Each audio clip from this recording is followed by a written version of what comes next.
Wait, Julien Dubuque once lit Catfish Creek on fire while negotiating with the Meskwaki? Buckle up because we're firing up the notes on Iowa Time Machine and heading back to September 22, 1788, when Julien Dubuque signed an agreement with the Meskwaki to mine lead on land along the Mississippi River. So, Dubuque is considered the first person of European descent to settle within the future bounds of Iowa. He arrived in 1788, and the French Canadian miner really resonates in the state's memory through the eastern Iowa city and county named in his honor. So, after Dubuque arrived in the Midwest, he first went to Prairie du Chien in 1785. He then started forging relationships with the area's indigenous peoples.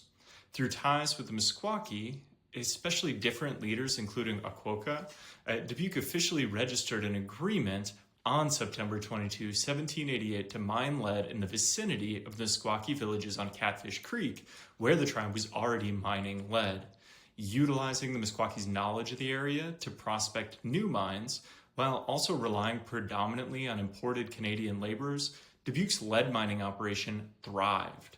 The legality of his claims, Dubuque kind of was really worried about if he should petition the Spanish government. So eventually he did write to Baron de Cardinalonian in 1796 to clear a title for the lands. The governor did grant Dubuque a claim extending 20 miles down the Mississippi River and 9 miles inland, which was valid because Spain controlled Iowa at the time.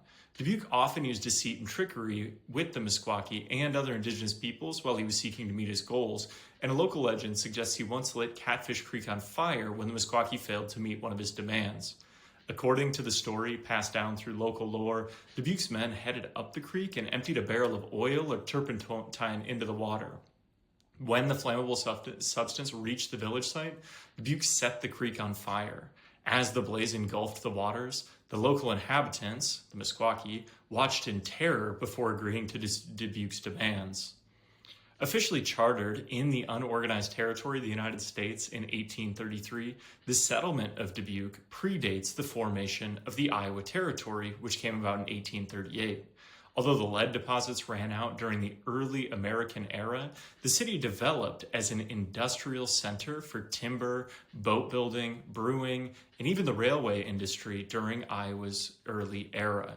Today, Dubuque remains a very important site in eastern Iowa, and Julien Dubuque's remains lie buried at a memorial on a cliff facing the Mississippi River, commemorated by the Julien Dubuque Monument in the Mines of Spain State Recreation Area just to the south of